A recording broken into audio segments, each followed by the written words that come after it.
Mari kita berdoa sebelum kita belajar firman Tuhan. Bapa di sorga, kami mengucap syukur dan terima kasih di tengah-tengah kelelahan kami bekerja sepanjang hari. Kami masih dikasih kesempatan untuk ada di rumah Tuhan. Kami boleh bersekutu, kami boleh saling mendoakan, saling menguatkan, saling menghibur. Dan kami bisa belajar firman Tuhan. Kami bersyukur Tuhan untuk kebenaran firman-Mu yang menjadi ukuran di dalam iman, moral, dan kehidupan kami sehari-hari. Pakai hamba-Mu yang lemah, hina, dan terbatas ini Tuhan, jadikan dia saluran berkat buat kami. Ajar kami makin belajar firman Tuhan, makin haus akan firman-Mu. Kami diberikan hati seorang murid, pikiran seorang murid, motivasi seorang murid untuk rendah hati mau belajar di hadapan-Mu. Dalam nama Tuhan Yesus kami berdoa dan memohon berkat Tuhan. Amin. Saudara, kita akan lanjutkan serial pembinaan kita mengenal Allah lebih dalam, ya, dan juga sesuai tema besar kita tahun ini, kita lebih mengenal Tuhan Yesus dan menjadikan Tuhan Yesus juga dikenal oleh orang lain. Saya harap sesudah pelajaran ini saudara lebih mengenal Tuhan yang kita kenal di dalam Tuhan Yesus. Tema kita malam hari ini adalah mengenal dinamika karya Allah. Dinamika karya Allah. Ada dua hal yang kita mau awali sebelum kita masuk ke firman Tuhan. A, menurut saudara bagaimana manusia yang terbatas dalam pikiran, perasaan, kemauan, pengalaman, dan hikmatnya bisa mengenal Allah yang tidak terbatas? Ada yang mau kasih sedikit respon? Kita kan terbatas. Bagaimana kita bisa mengenal Allah yang tidak terbatas? Kita ciptaan, bagaimana kita bisa mengenal Sang Pencipta? Kita tidak sempurna, bagaimana kita bisa mengenal yang sempurna? Kira-kira mungkin apa tidak mungkin?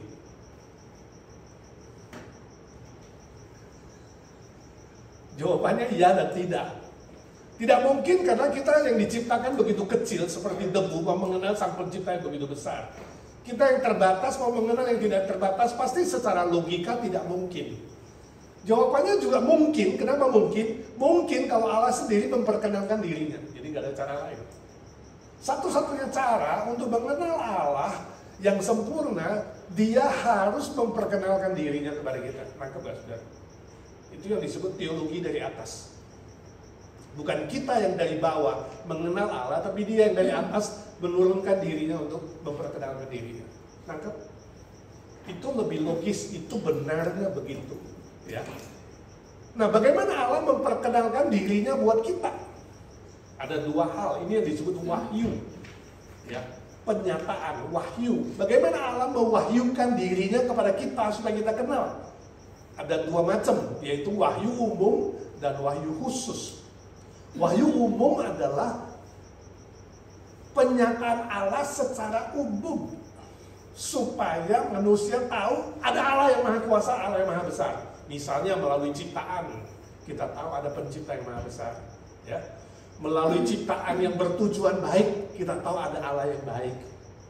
Melalui hati nurani kita tahu ada suara Allah di dalam kita berbicara. Ada yang lebih besar dari kita. Melalui nilai moral, nilai keadilan, nilai kebenaran, nilai cinta kasih. Ya, kita tahu ada Sang Pencipta yang maha besar, yang maha kasih, maha adil, dan maha benar juga. Ya. Melalui apa lagi? Gambar dan rupa Allah di dalam diri kita, di dalam diri manusia. Ya. Yang sudah pernah saya jelaskan beberapa waktu yang lalu. Kita bisa mengenal, oh ada Allah yang maha besar, yang menciptakan kita memiliki sifat-sifat dasar Allah. Misalnya nilai agama, kita bisa komunikasi dengan Allah. Ya. Walaupun kita tidak tahu dia siapa, karena wahyu umum tidak memberitahukan Allah itu siapa, wahyu umum. Jadi di mana-mana saja di bumi ini, walaupun dia di pedalaman primitif, ada rasa itu, ada rasa pengen menyembah sesuatu yang lebih besar. Makanya kadang-kadang pohon disembah, gunung disembah, laut disembah, ya kan? ada nilai agama. Tapi nggak tahu yang benar yang mana. Nah, untuk mengenal Allah yang benar, kita butuh wahyu khusus. Nah, apa itu wahyu khusus? Ada dua hal. Yang pertama adalah Yesus Kristus sendiri. Dia turun dari sorga memperkenalkan Bapa kepada kita. Memperkenalkan Allah kepada kita. Itu wahyu khusus. Ada satu lagi wahyu khusus, yaitu apa? Alkitab. Melalui Alkitab ini, kita mengenal Allah secara spesifik. Siapa dia? Jadi bukan hanya dia ada, tapi kita tahu siapa Allah yang sejati itu. Jadi kita butuh dua wahyu. Wahyu umum untuk mengenal eksistensi Allah, wahyu khusus untuk mengenal siapa Allah yang sebenarnya dan yang sejati. Cukup jelas nggak? Ini perlu sebelum kita masuk kepada dinamika karya Allah.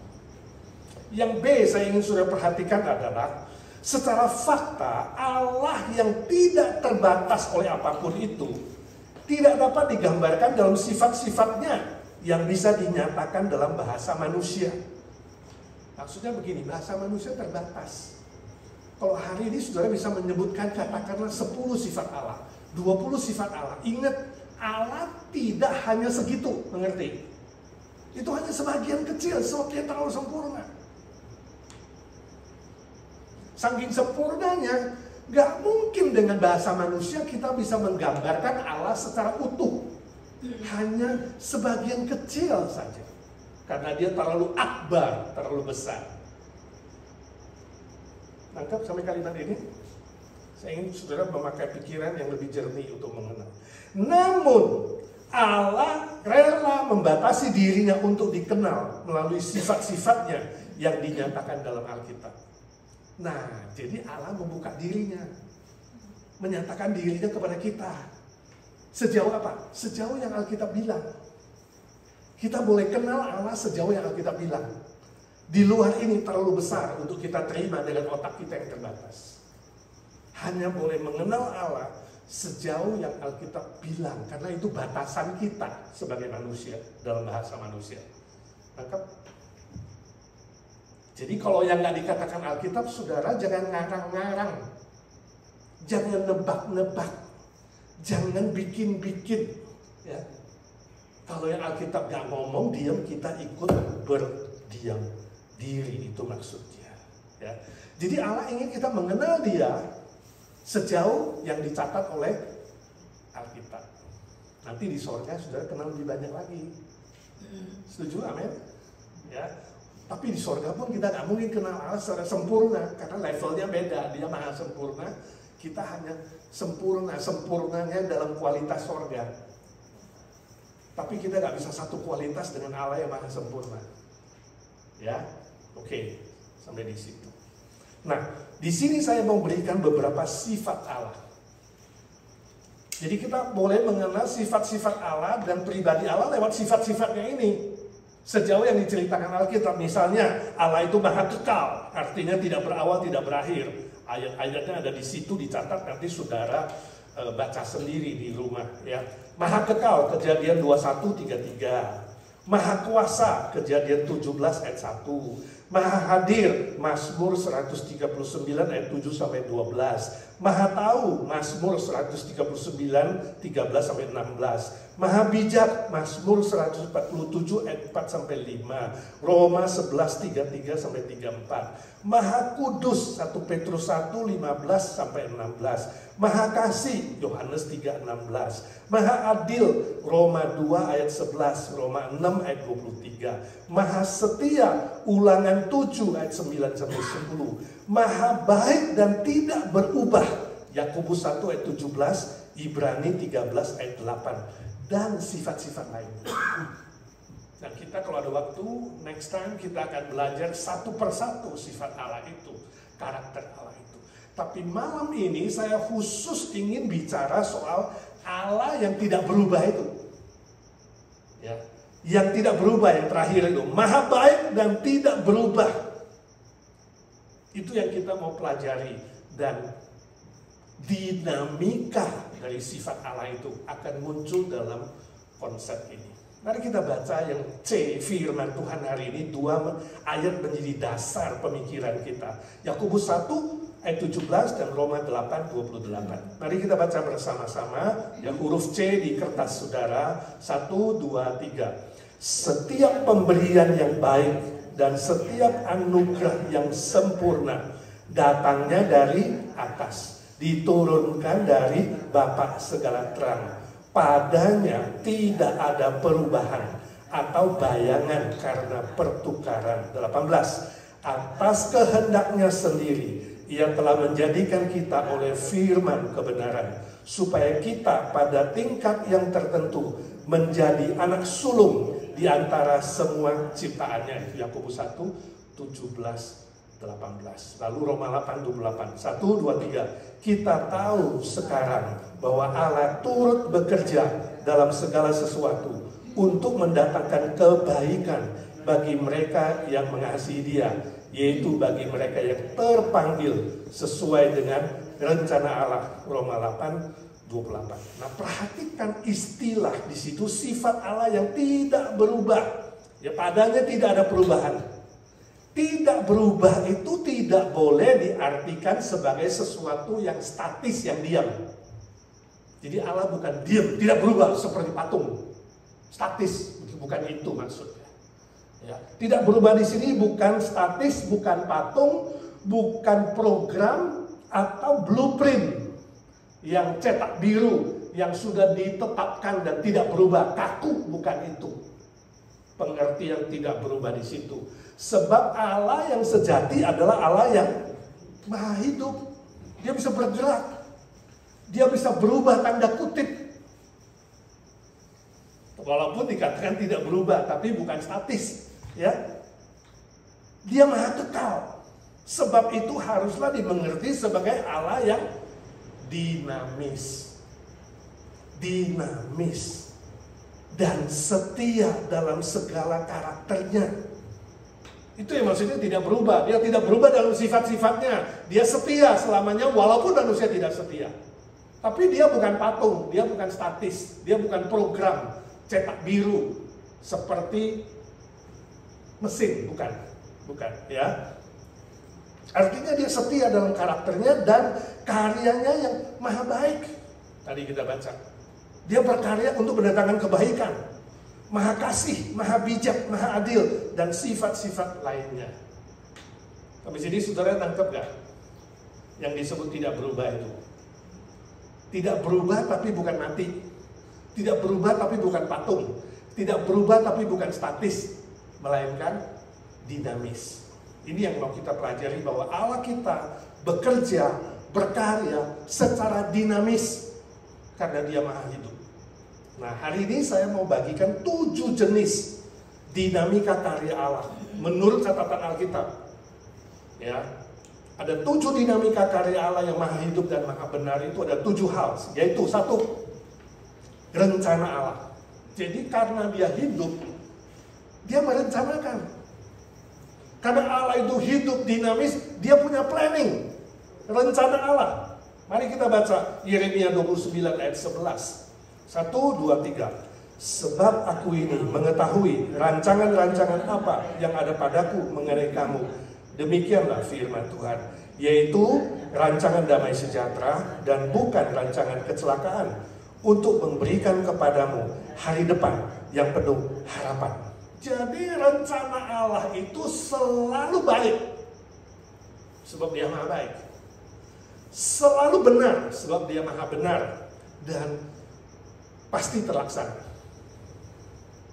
Jadi kalau saudara lihat di bumi ini ada sesuatu yang tidak baik, ada sesuatu yang tidak benar, itu pasti bukan dari Allah, bukan rencana Dia. Sebab Dia maha baik, maha benar. Itu pasti datang daripada Tuhan. Nah, perhatikan, rencana Allah ini berkaitan dengan apa? Pikiran dan hikmat Allah yang maha bijak. Pikiran dan hikmat Allah yang maha bijak di dalam dimensi kekekalan. Rencananya sudah ada dalam dimensi kekekalan sebelum ada ciptaan lainnya. Ya, saudara bisa bayangkan, ya, saya pun membayangkannya misteri. Ini yang saya sebut misteri. Sebab dimensi kekekalan, belum ada waktu, belum ada ruang, belum ada malaikat yang diciptakan, belum ada manusia, belum ada alam semesta. Dimensi kekekalan.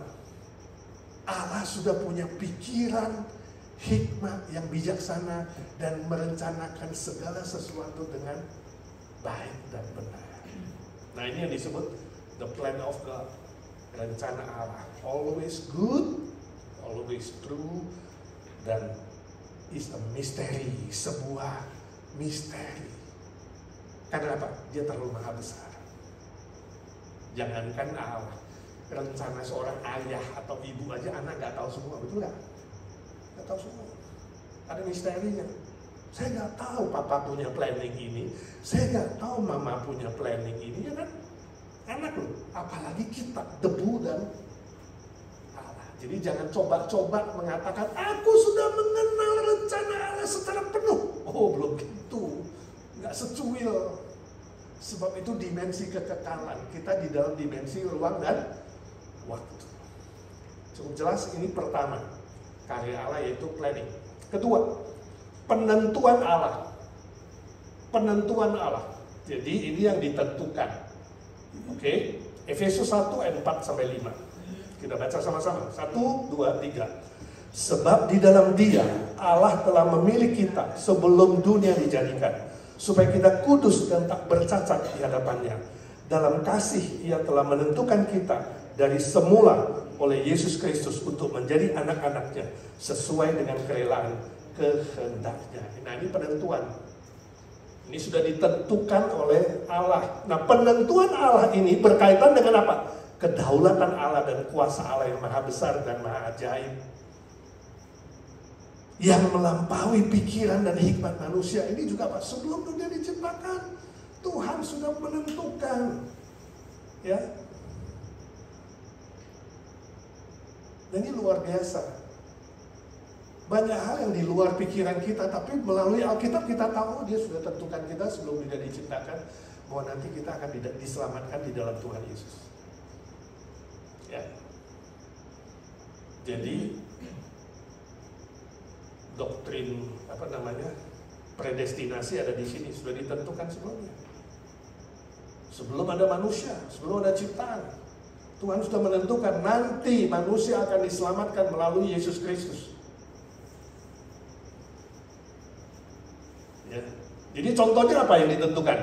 Misalnya hukum alam. Kalau pen ini dilempar, dia jatuh di hukum alam. Ditentukan ini.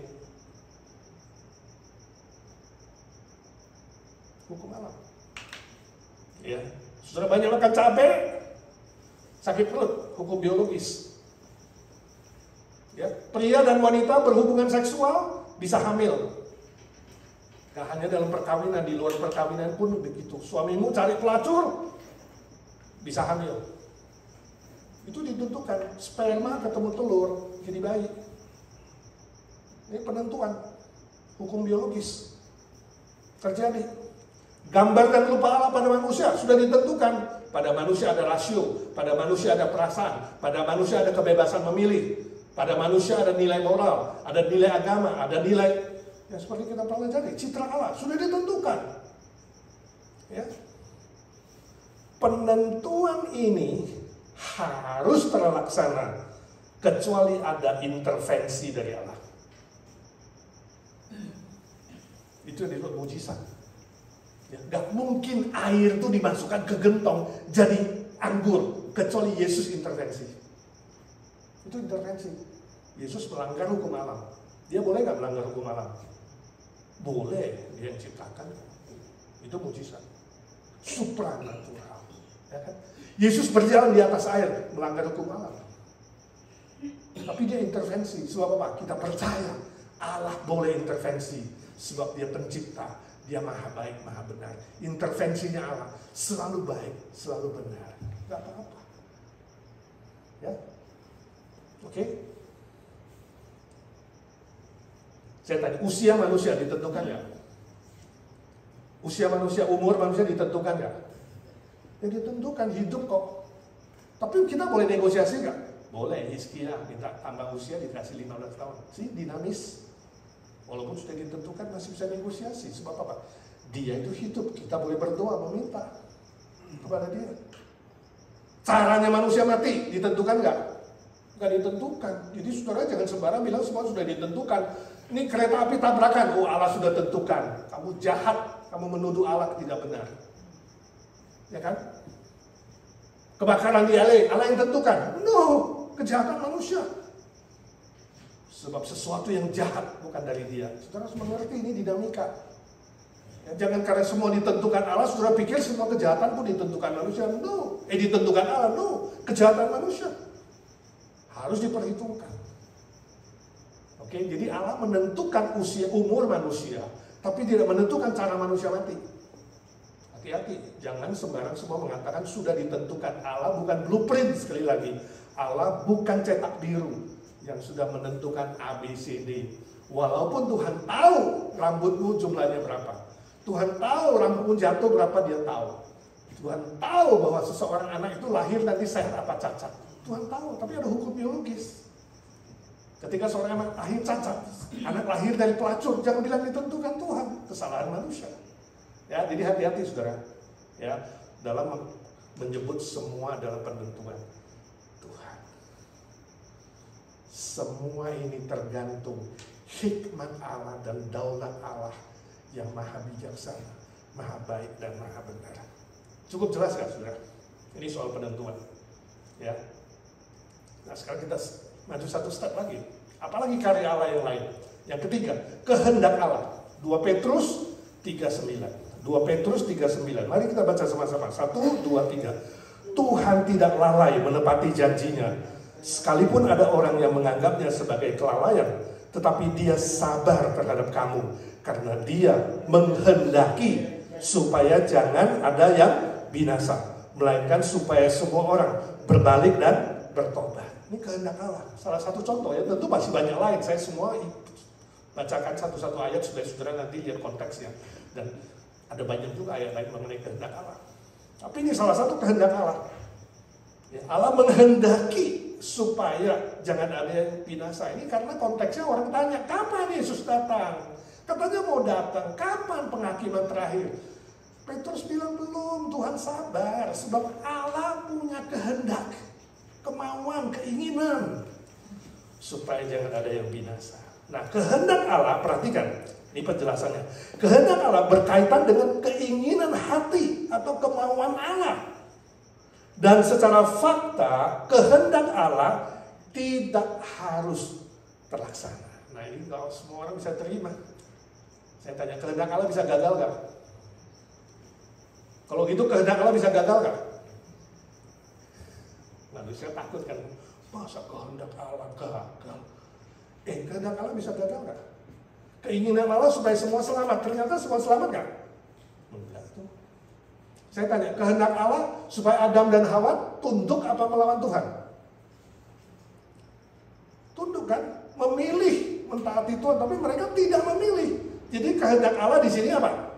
Gagal. Ini dinamikanya, saudara. Kehendak Allah bisa tidak terlaksana. Jadi bisa terlaksana, bisa tidak terlaksana. Ini keinginan hatinya dia. Jadi gak semua keinginan hati Tuhan bisa terlaksana. Sebab apa? Sebab tadi manusia punya gambar dan rupa Allah, kebebasan memilih. Ketika manusia memilih untuk melawan Tuhan, maka hati Tuhan sedih. Keinginan hatinya tidak tercapai. Dia sedih. Dalam Alkitab gak bisa menggambarkan bahasa manusia. Kadang-kadang dalam perjanjian lama masih menggambarkan Allah menyesal menciptakan Adam dan Hawa. Kok menyesal sih? Sebenarnya sedih. Sedih gemes gitu. Gak tahu bahasa manusia terbatas lah. Ya kan? Tapi Allah pengen. Dia ingin Adam dan Hawa itu tidak melawan. Tapi mereka melawan faktanya. Jadi hati Allah, keinginan hati Allah tidak tercapai. Contohnya kejatuhan Adam dan Hawa. Israel yang melawan Allah. Allah pengen gak Israel taat? Pengen, tapi bolak-balik melawan. Tegar tengkuk, sampai hari ini aja 97% Israel masih melawan. Tuhan gak mau percaya Yesus itu adalah juru selamat dan Mesias. Ya. Kejahatan manusia. Allah ingin gak manusia berbuat jahat? No, jadi kalau kalau manusia berbuat jahat itu bukan kehendak Allah. Hati-hati, itu kehendaknya manusia.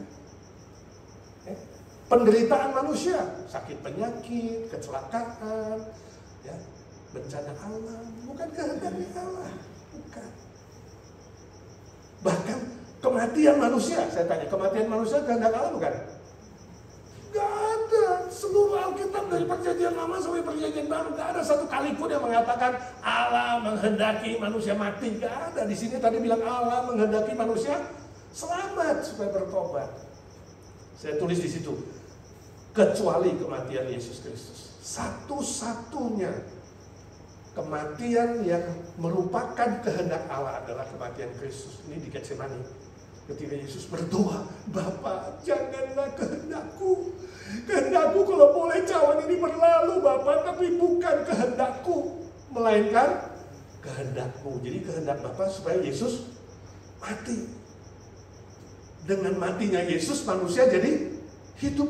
Jadi kehendak Allah bagi kita adalah supaya kita hidup, supaya kita bertobat, supaya semua diselamatkan, jangan binasa. Itu hatinya Tuhan. Tapi gak terjadi. Ya, jadi saudara jangan salah mengerti predestinasi. Oh, Allah sudah tentukan sekian mati dibinasakan, sekian hidup Allah sudah tentukan. Tidak, Allah hatinya gak sejahat itu. Dia menghendaki semuanya bertobat dan diselamatkan. Cukup jelas. Jadi hati-hati dengan berkata kehendak Allah. Sudahlah, ini sudah kehendak Allah. Jangan menghibur orang dengan kata itu sebelum saudara mengerti baik-baik. Bisa-bisa saudara memfitnah Tuhan. Ya. Oke, lanjut. Ini dinamika yang lain karya Allah. 4, diizinkan Allah. Diizinkan Allah. Saya harap setelah ini saudara mengerti karya Allah, jangan sembarangan menyebut, jadi sudah tahu. Ya. Yang mana ini yang benar? Ayub 1 ayat 12. 1, 2, 3. Maka firman Tuhan kepada iblis, nah segala yang dipunyainya ada dalam kuasamu, hanya janganlah engkau mengulurkan tanganmu terhadap dirinya. Kemudian pergilah iblis dari hadapan Tuhan. Nah saudara tahu konteksnya, pulang baca. Iblis minta sama Tuhan ya, untuk mencobai si Ayub. Ayub difitnah sama Iblis. Ayub itu taat sama kamu Tuhan karena kamu berkati dia. Ya, teologi kemakmuran. Yuk kasih dia berkat, kasih dia sehat, kasih dia hebat, makanya dia tunduk. Coba kalau gak diberkati, dia benar-benar taat gak? Dia benar-benar beriman gak? Ini kita gak mengerti kenapa Tuhan mengizinkan iblis. Akhirnya Tuhan bilang, oke. Dia ada di tanganmu, cobain dia. Tapi jangan kamu menyentuh dia dan mengambil dia. Nah, kita tahu selanjutnya kan, hartanya habis, anaknya mati semuanya, istrinya kemudian juga menyuruh dia mati aja lah kamu, ngapain lu taat sama Tuhan? Istrinya juga jatuh. Tapi Ayub kita tahu dia kuat, dia benar-benar mengasihi Tuhan dengan kerelaan hatinya, bukan karena benda, bukan karena berkat. Dia tetap beribadah, dia tetap memuji dan memuliakan Allah. Alkitab mengatakan dalam kesemuanya itu Ayub tidak berdosa dengan mulutnya, tapi dia tetap memuliakan Bapa di surga. Nah, perhatikan penjelasannya. Istilah diizinkan Allah tidak sama dengan bahasa manusia yang terbatas. Tidak berarti Allah harus meminta izin atau memberi izin atau persetujuan. Jadi izin di situ jangan menganggap Allah itu di bawahnya iblis, mengizinkan iblis. Atau Allah didikte sama iblis, bukan. Atau Allah menyetujui dengan kejahatan, fitnahan si iblis, bukan. Bukan memberi izin atau persetujuan kepada iblis untuk berbuat jahat, atau mengizinkan manusia untuk berbuat jahat.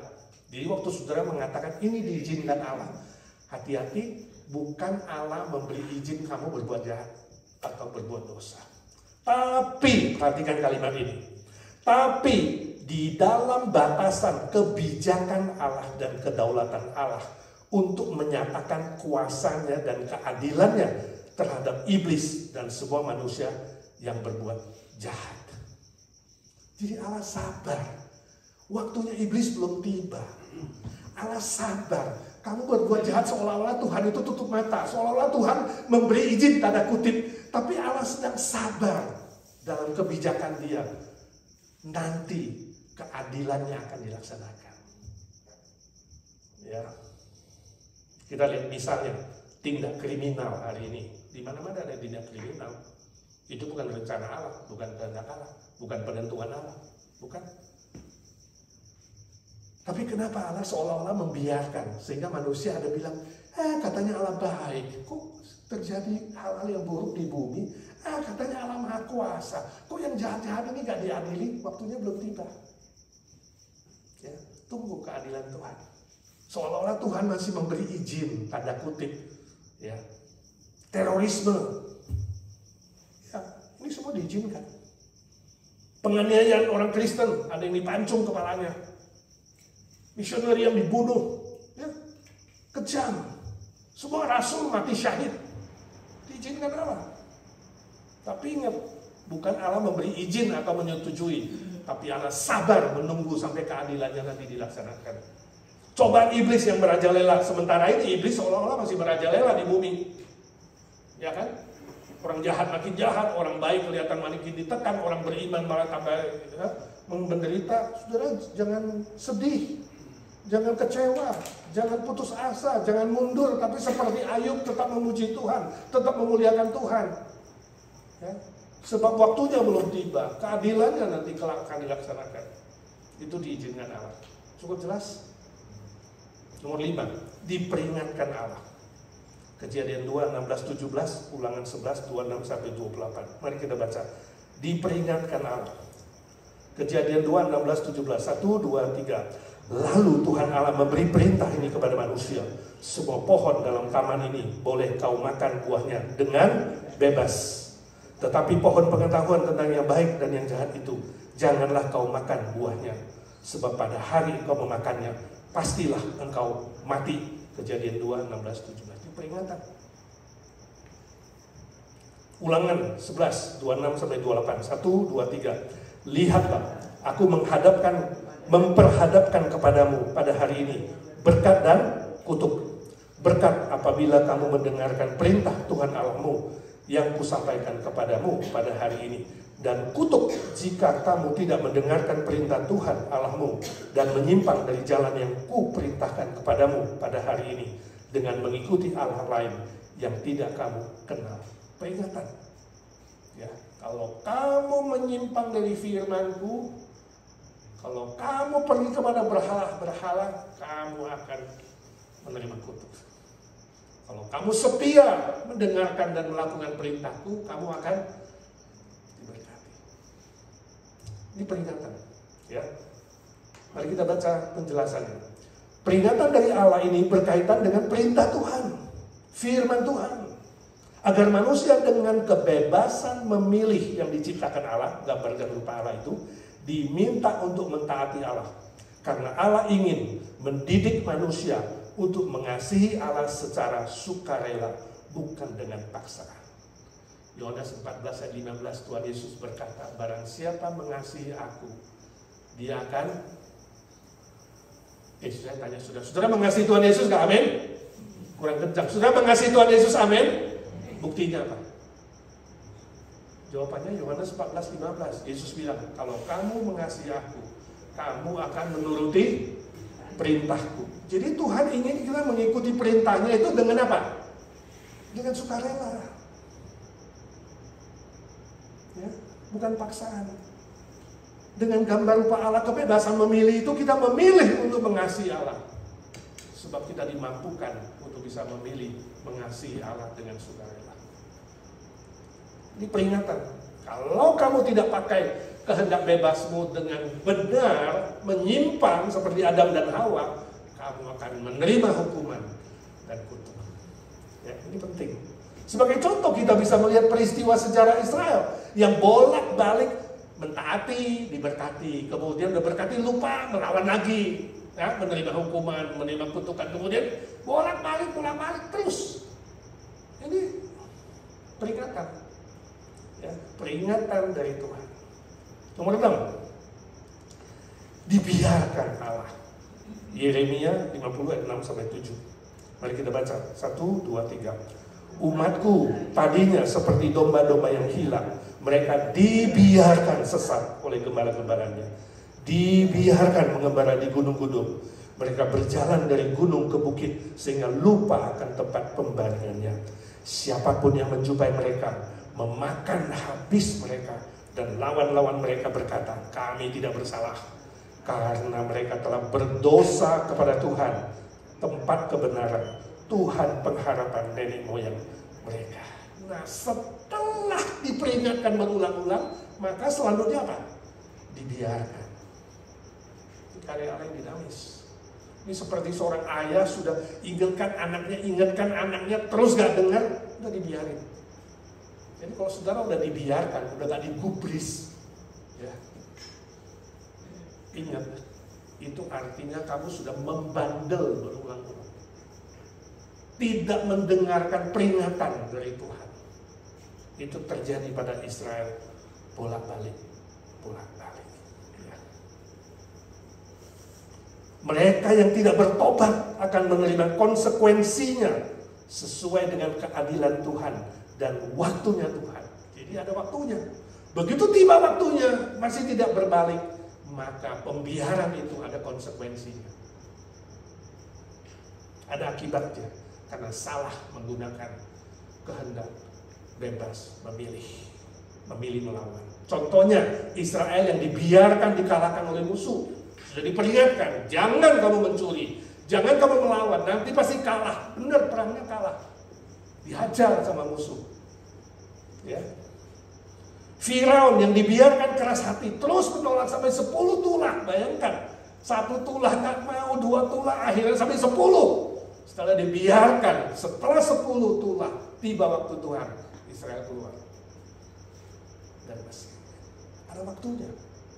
Ya, jadi saudara, kalau saudara pada posisi diperingatkan, udah hati-hati saudara. Jangan sampai saudara dibiarkan oleh Tuhan. Ini sangat-sangat berbahaya. Nah, bandingan ada 4 cara Allah jawab doa. Biasanya, saudara, saya tanya, biasanya orang mengerti Allah menjawab doa itu ada berapa macam? Hah? 3 kan biasanya kan? Ya, kalau cocok dengan keinginan hati Tuhan, ya, cocok dengan kebenaran Tuhan, doamu dijawab yes oleh Tuhan. Tapi kalau permintaanmu tidak cocok dengan kebenaran Tuhan, Allah say no. Jadi yes pertama, 2 no. Kalau yang ketiga apa? Belum cocok dengan waktu Tuhan, Tuhan bilang apa? Wait, tunggu, belum waktunya, kamu masih belum umur, kau udah minta mobil, ya kan? Sama seperti orang bapak. Masa umur 13 minta mobil, itu bapaknya bilang tunggulah nak, nanti kamu 18 nak, gitu. Jadi yes, no, wait. Sebenarnya ada yang keempat, itu apa? Oke, but, titik. Waktu kamu sengaja melawan firman Tuhan, saya tanya, Tuhan menghargai free will kamu? Kamu sengaja dengan kehendak bebasmu melawan. Tuhan bilang, jangan menikah dengan orang yang belum percaya. Terang gak bisa bergabung dengan gelap. Ini perintah Tuhan kan? Jangan menikah dengan orang kafir. Saya tanya, kalau orang Kristen nekat mau kawin dengan orang kafir, Tuhan melarang gak? Tuhan matiin gak itu calon pengantinnya? Enggak. Tuhan respect free will yang dia ciptakan. Tuhan respect gambar dan rupa Allah yang dia ciptakan dan dia tebus untuk orang Kristen itu. You ngotot Kristen tetap mau kawin sama orang non-Kristen sama kafir. Tuhan mengatakan oke, but konsekuensi tanggung sendiri. Ini loh. Ini yang disebut dibiarkan oleh Allah. Kamu nekat mau melawan dia, Tuhan bilang oke, lu tanggung sendiri konsekuensinya.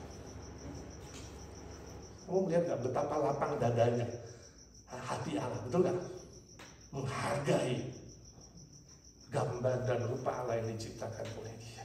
Tapi bahaya saudara, ya, ini sangat berbahaya kalau sudah dibiarkan oleh Allah. Sebab klimaksnya apa? Yang terakhir ayat 7, nomor 7, dinamika Allah, dihukum oleh Allah. Nah ini berat. Kalau sudah dibiarkan kemudian menerima konsekuensi hukuman Allah, kalau Allah sudah patok palunya, wah ini berat. Yesaya 39 ayat 21 dan 22, 2 Tesalonika 2 ayat 12. Mari kita baca sama-sama. 1, 2, 3. Aku akan membuat kuasa kemuliaanku berlaku atas bangsa-bangsa, dan mereka semua melihat hukuman yang akan kujatuhkan dan melihat tanganku yang akan memukul mereka.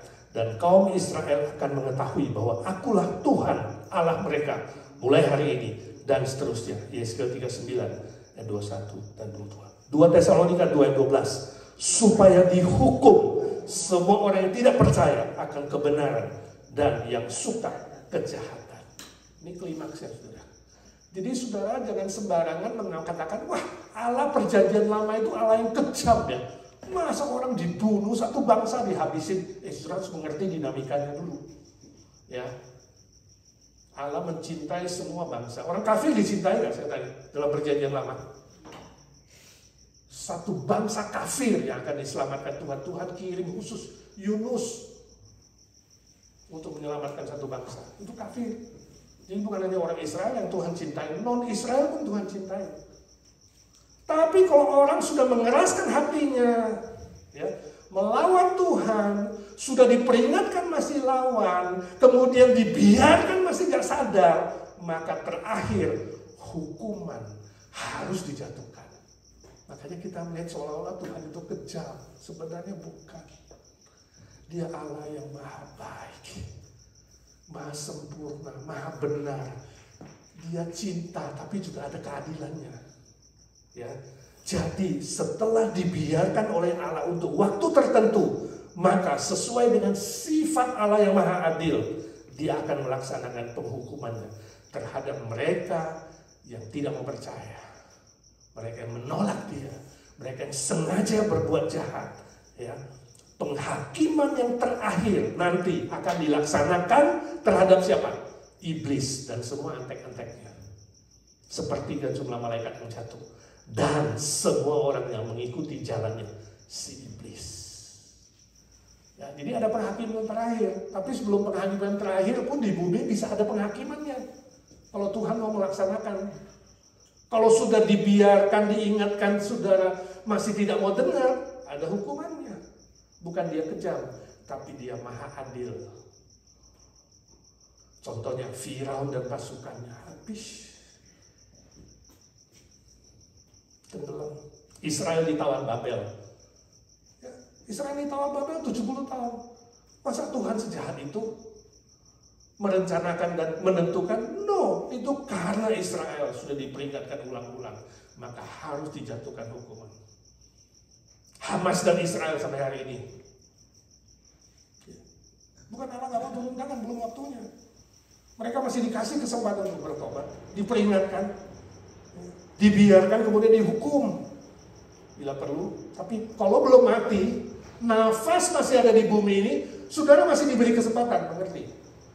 Jadi kesabaran Tuhan itu sampai kapan? Sampai nafas yang terakhir.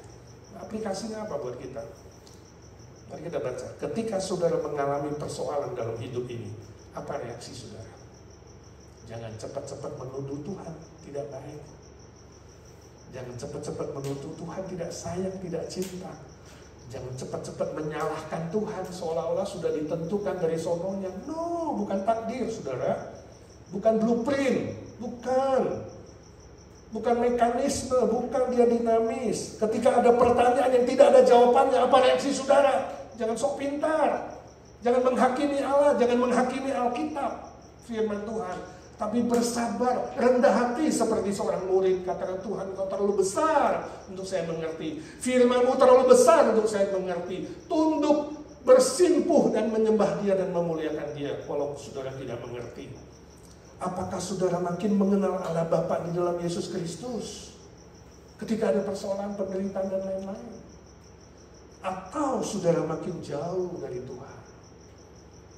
Dari 7 jenis dinamika Allah ini, apa karya Allah di dalam diri saudara saat ini? Saudara pada posisi apa? Sedang diperingatkankah? Ya? Sedang mengalami cobaan yang diizinkan Allah kah? Sedang dibiarkan Allah kah? Cepat-cepat kembali kepada kebenaran firman Tuhan. Tunduk, percaya, beriman. Terakhir, ketika cobaan atau ujian datang menimpa, Tuhan tidak mencobai ya, yang mencobai iblis. Tapi Tuhan bisa mengubah itu kemudian jadi ujian. Seperti Ayub, cobaan iblis diubah jadi ujian, memurnikan imannya seperti emas. Jadi ketika cobaan atau ujian datang, apakah saudara tetap setia beribadah kepada Tuhan? Atau melarikan diri dari hadapan Tuhan?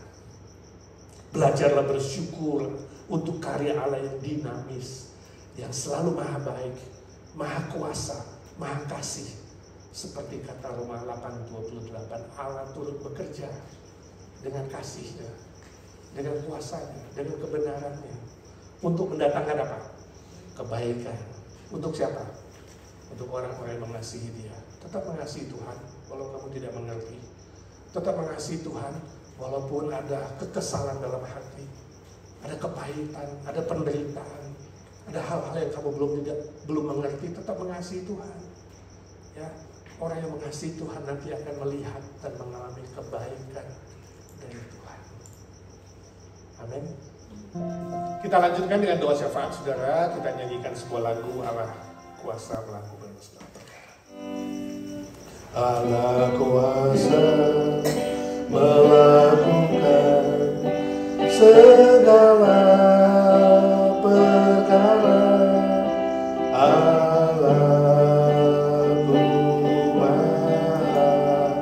Kuasa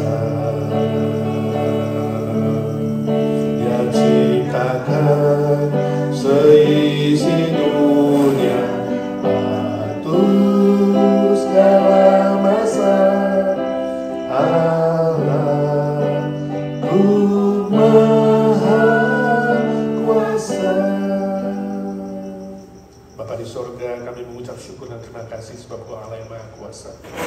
Kami bersyukur telah belajar firman-Mu, Tuhan. Tolong kami mulai mengerti sifat-sifat Allah yang maha sempurna sejauh yang Tuhan sudah buka, nyatakan kepada kami lewat firman-Mu. Alkitab satu-satunya ukuran dalam iman, moral, dan kehidupan kami sehari-hari. Tolong kami makin hari makin dekat mengenal Engkau ya Tuhan, sehingga kami tidak salah jalan. Kami lebih sensitif, peka terhadap bisikan Roh Kudus, bimbingan Roh Kudus, teguran Roh Kudus dalam hidup kami, sehingga kami kembali kepada kebenaran firman-Mu. Saat ini kami mau berdoa syafaat ya Tuhan, untuk saudara-saudara kami yang lemah tubuh, beberapa orang yang kena flu, kena batuk dan sakit. Tuhan, Engkau sendiri yang mengenal mereka satu persatu, Tuhan, yang menjamah. Kami doakan Ibu Nina Panginda, Tuhan, tumpangkan tangan-Mu agar flu-nya, batuknya boleh sembuh secara total, tidak mengganggu kehidupan dan pelayanannya. Kami juga doakan Shelly Turangan, kami doakan cucunya Cilinda, Asher, Rafa, dan khususnya Charlie ya Tuhan. Tumpangkan tangan-Mu dan sembuhkan mereka satu persatu ya Tuhan. Kuasa darah-Mu dan bilur-bilur-Mu yang sudah menyucikan dosa kami juga menyembuhkan semua sakit penyakit. Juga saudara-saudara lain yang tidak bisa kami sebut satu persatu, Tuhan, yang lemah tubuh, Tuhan jamah, Tuhan sembuhkan oleh kuasa darah-Mu ya Tuhan. Terima kasih Tuhan, terima kasih. Kami berdoa bagi mereka yang sedang pemulihan, Lilia Chandra, Pak Hari, Pak Indra, Om Budi, Bu Amsah. Tuhan kasihani mereka. Adik kami Charlie, Baby Noah untuk jantungnya. Dan juga Arthur, Pala remaja kami, Tuhan, jamah dia, pulihkan secara sempurna oleh kuasa-Mu yang maha ajaib. Juga semua senior-senior kami, Tuhan, kami serahkan di dalam tangan-Mu. Om Paul Wardana boleh mengkoordinir Evergreen dengan baik, tetap semangat, sehat, panjang umur, dan menemani Tante Lena khususnya. Tuhan, beri dia anugerah baru, kekuatan baru setiap hari. Juga senior-senior lainnya, Tante Lucy, Tante Isha, Tante Ita, Tante Aiwati, Tante Sumi, Tante Nelly, Ci Irene, Ci Rosti, Ci Eti. Ya Tuhan, sertai mereka satu persatu dalam kesendirian mereka. Om Edi dan Tante Alina yang juga kami dengar sakit, Tuhan, sembuhkan oleh kuasa-Mu ya Tuhan. Jamah dan berkati obat yang diminum. Ci Silviaso, untuk kakinya, untuk pinggangnya, untuk kelemahan tubuhnya, Tuhan, tumpangkan tangan-Mu, sembuhkan dia Tuhan. Tetap beri semangat baru, kekuatan baru untuk melayani Tuhan, khususnya lewat musik dan piano, dan juga menemani Pak Humphrey khususnya ya Tuhan. yang menjadi majelis kami. Kami doakan minggu ini ada peneguhan majelis, Tuhan berkati semua saudara yang siap melayani Tuhan dengan lebih baik, lebih efektif, lebih produktif untuk kerajaan Tuhan. Kami doakan ya Tuhan untuk PRT besok di rumah Tante Evi Tamarindang, Tuhan juga boleh menarik mereka yang jarang datang, boleh hadir bersama-sama, ikut dalam persekutuan doa dan bertumbuh bersama-sama dalam firman-Mu. Kami doakan seluruh kalender pelayanan IGNC, baik yang rutin maupun non-rutin, Tuhan tolong supaya seluruh aktivis boleh melayani dengan motivasi yang murni, dengan sungguh-sungguh mengasihi Tuhan, sesuai dengan kasih setiamu yang maha besar ya Tuhan. Seluruh jemaat boleh tetap kompak, sehat, setia dalam ibadah dan saling mengasihi dan saling mendoakan. Kalau ada perselisihan, konflik, ada salah paham, komunikasi dan lain-lain, Tuhan tolong supaya seluruh jemaat kami punya hati seorang murid yang mau belajar, bertumbuh, makin rendah hati, makin mengenal Tuhan dan membuat Tuhan makin dikenal, khususnya lewat pekabaran Injil. Kami doakan Indonesia beri masa depan yang lebih cerah ya Tuhan, agar seluruh rakyat lebih sejahtera. Gereja-gereja boleh bersatu, kompak dan semangat memberitakan Injil, menjadi saksi Tuhan, bukan menjadi batu sandungan. Berkati Amerika ya Tuhan, pemerintahan yang ada supaya punya hati yang takut akan Tuhan, menjalankan tugas mereka dengan baik Tuhan. Agar Amerika tercipta kebangunan rohani, kebangunan moral, dan khususnya ada pertobatan dari kaum liberal ya Tuhan. Sebagian mereka yang menghadapi masalah imigrasi, status Tuhan, Kau buka jalan dan pelihara dan lindungi siang dan malam, agar sungguh-sungguh ya Tuhan mendapat kasih karunia-Mu yang melampaui pikiran, perasaan dan hikmat kami. Terima kasih Tuhan, kami doakan pekabaran Injil di seluruh muka bumi ini Tuhan, dengan berbagai macam media. Tuhan tolong, baik itu radio, TV, literatur, pembagian Alkitab, KKR, pekabaran Injil, PI pribadi, persahabatan, dan semua program-program lainnya ya Tuhan. Tuhan memberkati supaya lebih banyak orang diselamatkan Tuhan sesuai dengan kehendak-Mu ya Bapa di sorga. Berkati para misioneri hamba Tuhan di mana-mana, perkotaan, pedesaan, pedalaman, dan khususnya di negara-negara yang sulit, yang menentang kekristenan, menentang Kristus ya Tuhan. Lindungi nyawa mereka, anak-anak-Mu Tuhan, hamba-hamba-Mu.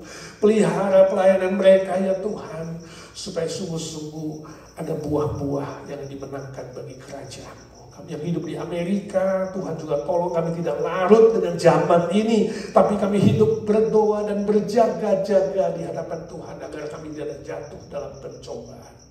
Terima kasih Tuhan. Sebagian saudara-saudara dengan pergumulan yang ada, Tuhan yang tahu. Baik yang berdoa di sini diam-diam maupun berdoa di rumah, atau dimanapun melalui online, Tuhan memberkati. Entah masalah keluarga, masalah relasi, masalah sekolah, masalah pekerjaan, finansial, status, teman hidup, dan berbagai pergumulan, persoalan yang dihadapi, cobaan, ujian yang dihadapi. Oh Tuhan Yesus, dengarkanlah doa anak-anak-Mu satu persatu ya Tuhan. Yesus,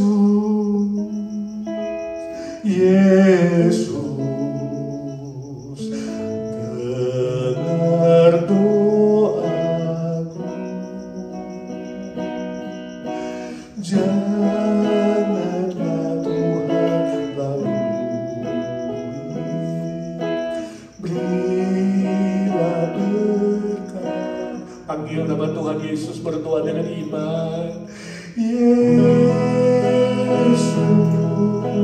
Yesus, dengar doaku, janganlah Tuhan lalui, berilah berkat-Mu. Terima kasih Tuhan Yesus, Kau sudah dengar doa kami. Kami serahkan ibadah hari Minggu. Minggu pertama ada perjamuan kudus. Tuhan, gerakkan hati anak-anak-Mu, tarik mereka yang sudah lama tidak hadir, domba-domba yang terhilang. Tuhan, tarik dengan cinta kasih-Mu kembali ke rumah-Mu untuk beribadah, memuji Tuhan, menyembah Tuhan melalui roh dan kebenaran, dan menerima perjamuan mengingat cinta kasih Tuhan. Terima kasih Tuhan, kami doakan sebentar kami akan pulang ke tempat masing-masing. Hantar kami tiba di rumah kami. Biarlah anak-anakmu keluar dan masuk ya Tuhan, ada damai sejahtera, sukacita, perlindungan, kekuatan surgawi yang menyertai satu demi satu. Ini doa kami. Dalam nama Tuhan Yesus Kristus, Tuhan segala Tuhan, Allah segala Allah, Raja segala Raja, Hakim segala Hakim, kami berdoa dan memohon berkat Tuhan. Amin. Bapa, terima kasih. Bapa, terima kasih. Bapa di dalam surga,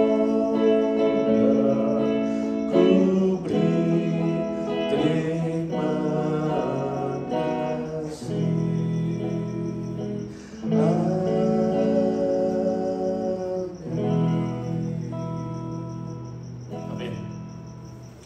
Saudara, minggu ini, minggu pertama, kita pada ibadah di rumah Tuhan jam 11.